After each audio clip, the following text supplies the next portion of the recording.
Hey, Dave, thank you so much for joining us for this interview for Men's Health Month. This month, we are talking about guys, and we are going into the great things about being a guy and the hard things about being a guy, and we really appreciate you coming on. Dave and I have worked together a little over 2 years. Dave grew up in Southern California. One thing I love to say about Dave is that he's incredibly successful. He's the owner and founder of Blue Anchor Building Company, and he did not go to college, which makes Dave, he took a really unusual route to his success, but he achieved it and climbed the ladder and has done a lot of really incredible things as an adult. And I am really grateful, and we are really lucky to have you here today. Dave, thanks for coming on. Thanks, Liz. Nice to see you. So I want to start, I always like starting with our imprinting years, right? The first 10 years of our life, where a lot of the building blocks and the blueprint of our life is started. And I just wanted to hear from you, when you were growing up, especially in those early years, what was the impression you got of being a male? What were you being shown? What was it like to be a male? What did you think being a male was? I think a lot of the male role models in my life had this sort of Clint Eastwood, spaghetti Western sort of demeanor. The tough older guys, they never felt pain. They were very stern in their conviction and dedicated to whatever they were doing. Tough guys, real tough guys. The thing that I noticed first off was I wasn't really one of those tough guys, out of the gate, but that the males in my life had a different set of rules than everyone else. They were allowed to be vulgar, disrespectful, late. They could break whatever rules they wanted to, and everyone underneath them, men or women, children, and the like, we couldn't really call to answer them. There'd be no repercussions for their actions. And if someone were to call them on it, it was almost like a gaslighting experience. Like, you didn't see that. That didn't happen. I did this for this reason, and that's why my integrity is so high, even though that behavior was clearly low integrity behavior. So in other words, almost like you didn't see it right. Like, yes, exactly. like, oh no, that you're obviously wrong because I couldn't have. That's so interesting. You're exactly right. And so what was interesting is, say that like someone broke the law or got a ticket or did something, that was low integrity behavior. If I were to challenge that, my mother would be like, oh no, you didn't see that. Grandparents, no, it didn't happen that way. Everyone, the entire community would support that sort of bad behavior under the guise that they were a man and they were infallible. And that's a challenging dynamic to grow up in, especially when I felt like I wasn't necessarily part of that. Even when I was coming of age, I never felt like I was like, that just felt wrong to me. And I just did you see other men around you who or boys around you who were like, this is great, like I can just get away with anything because I can't wait to be a man where the rules don't account, I don't have to be accountable. For sure. I would say, so in that dynamic, who holds the men accountable? The other men? Because is it only the other men who hold them accountable? Generally, unless there's something tragic that happens, whether it's a death or a divorce, or actually, that's the only thing I could think of. Generally, it's the other men holding each other accountable. And even that is like backroom conversations that would happen that I'd even be involved in some. I'm like, wow, I guess we're giving everybody a pass for being an asshole. Okay, cool. It was just kind of an understood. So what would happen in the back room? Like, what would they be talking about? Come on. I know you had a hard day. And that's why you hit that kid. And, he had it coming though. That guy's a little fucker. And then you're like, wow, really? Okay, that's what we're gonna allow that sort of behavior to happen. So the men are like kind of allowing the men to have bad behavior because they're thinking like, well, then they get to have bad behavior too, to some degree, I guess, right? Correct. Yeah, it's a correlated experience. For you, you're saying that didn't really feel right, and that wasn't something you felt naturally to gravitate towards.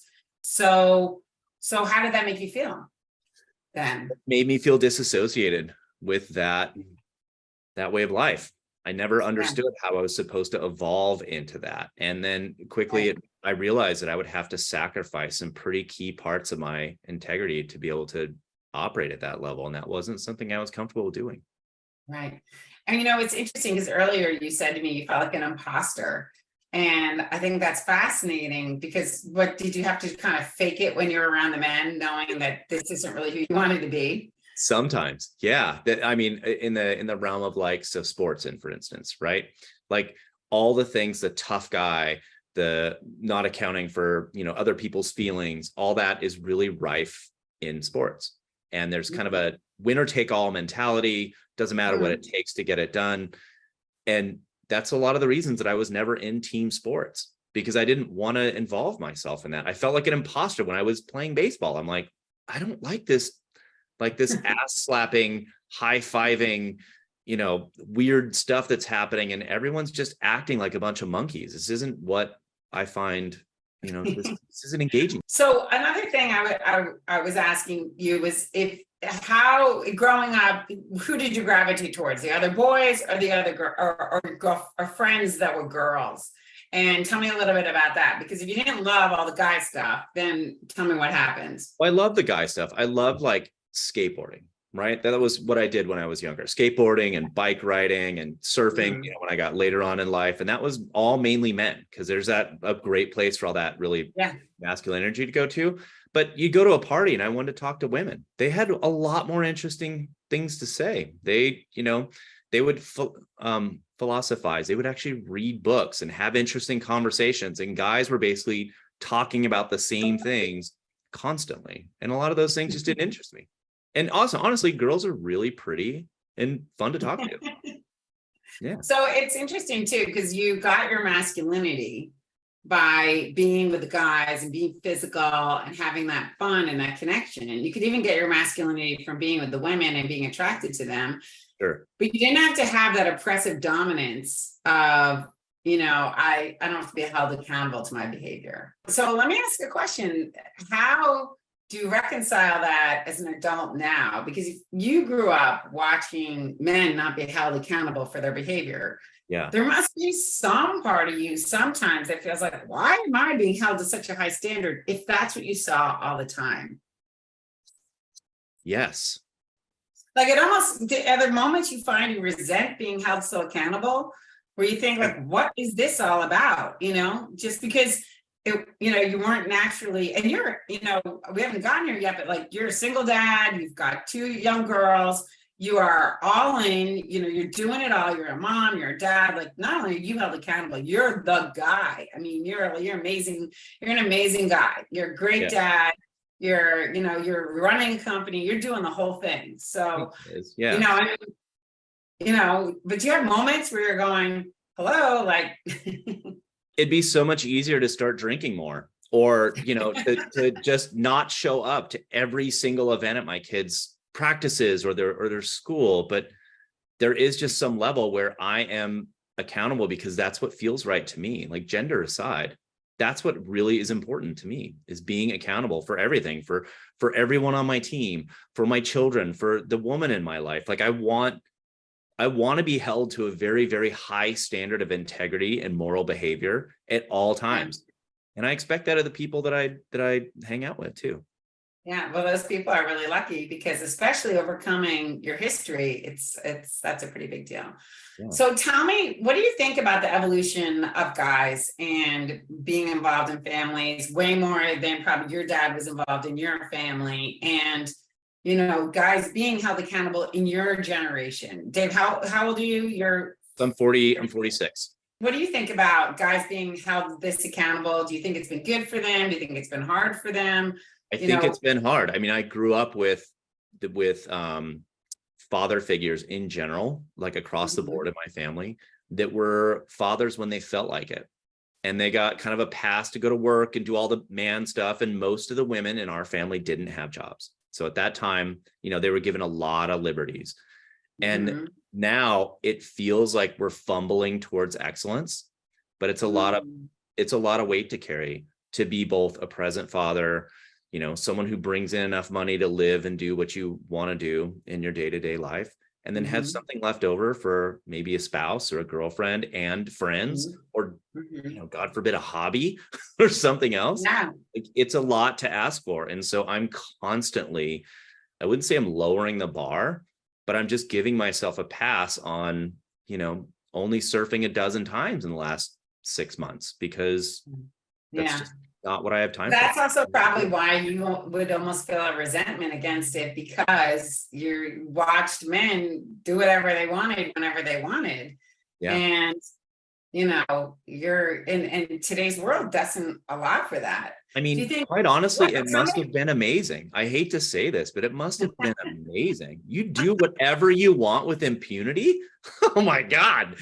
Like, right? Like you have some beautiful wife at home and you go to work and do whatever you want. And you come home, you do whatever you want. You aren't accountable for anything or anyone. And she's not even allowed to have access to bank accounts. She gets like an allowance. Like there's just a whole host of Dave, we need to go back? no, oh my God. Because I'm then the only other kidding. thing I'm only is, kidding. I'm only well, kidding because here's what I'm going to tell you that is Yeah. where I was going to jump in and say that's really interesting. But I love that you said all that. That's so great. But here's what's fascinating. Yeah.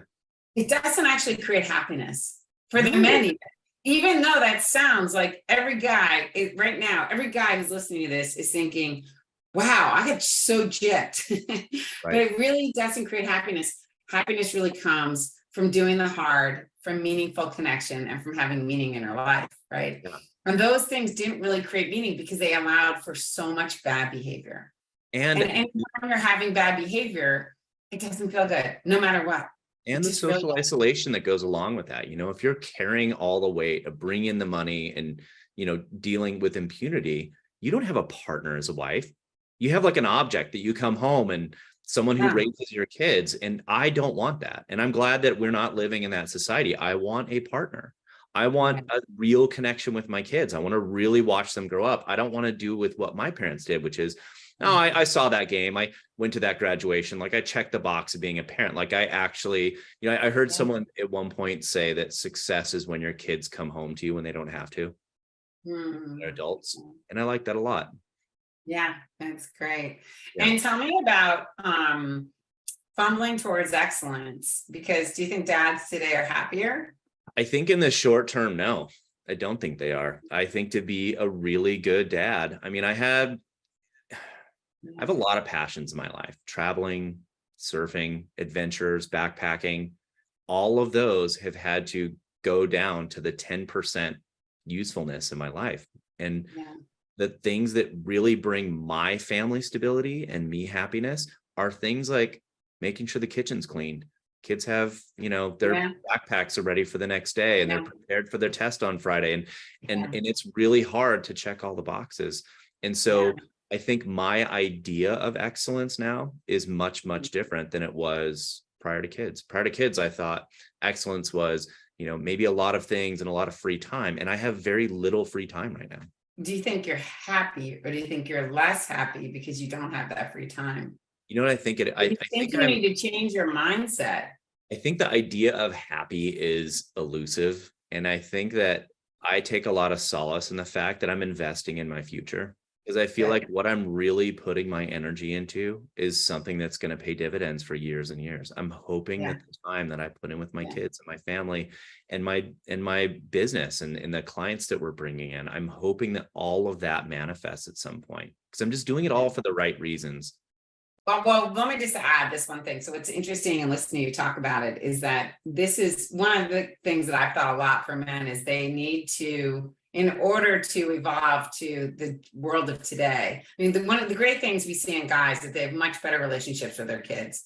They have much better relationships with their wives. They, in general, are pretty, they're not happy, and there are parts of them that are happier because of that, parts of them that are less happy.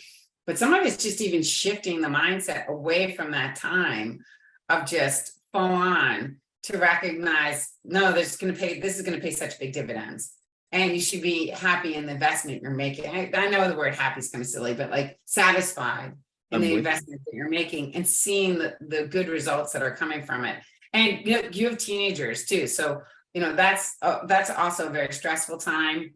And it's hard to navigate. And, it's a time you've got to be all in more than any other time in your life, really, because it's such a crucial time in their transition from being little to being young adults, and it's hard. It's really hard. I mean, I always say parenting is not for the lighthearted. And when your kids are teenagers, you feel it more than any other time in your life. I would say like the fumbling towards excellent has two pieces that's really challenging. One is not necessarily having a clear role model. Like one of the things that is really interesting about being an entrepreneur, a businessman, or whatever, is that I can look at people, other people in my field, have dinner with them, understand their protocols, do what I can to mimic it and make it my own. And that's the path to success.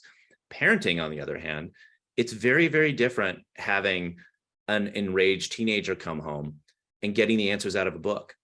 I can't look at my childhood specifically and understand how to deal with that. So it's a challenging. I think that's such a great point, because I think women can look at their moms, and even though they're doing it differently than their moms did, because times have changed and everything around us is different, they can still have some really good fundamental ways to parent their kids from their mom that worked. But guys, I mean, a lot of guys don't really have that. I mean, depending on how your dad was, you know, I mean, I actually had a dad that was very hands-on with his sons, and so my brothers definitely got that, but a lot of guys did not get that. And so they're, like you said, they're kind of fumbling in the dark. I think that's such a really important point, and that's part of what's making the transition for them really hard. And not only did they not have an example of something good, they had an example in a lot of cases of something really bad.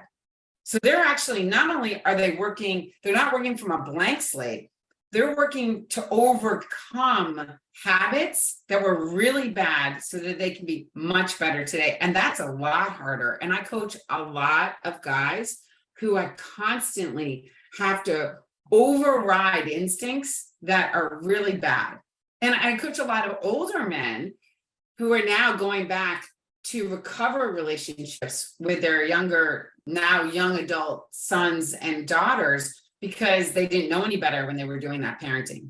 Well, and I think you're absolutely right. And the second piece I would add to my earlier comment is that I've had to reestablish what I think success is for myself and lowering the bar of myself professionally. I know what I'm capable of in the professional world, but the sacrifice I constantly look at is whether or not that is ultimately the best for my family.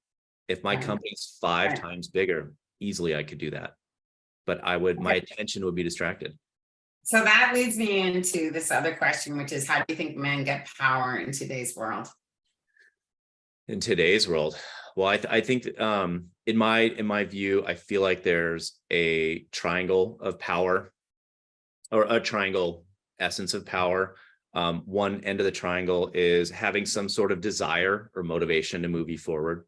The other is achieving money or some sort of physical attribute. So whether you're a weightlifter or you're a strong runner, or like you've done something that sort of puts you in an elite level category. So obviously money being one of those.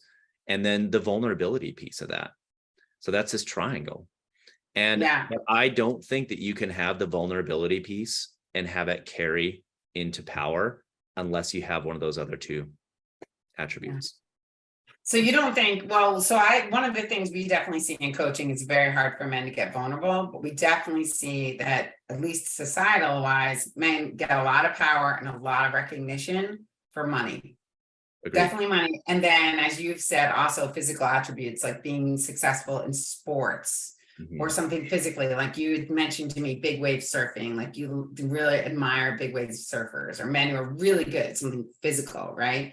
There's some sort of embodiment of someone's personal prowess that they can give to the world.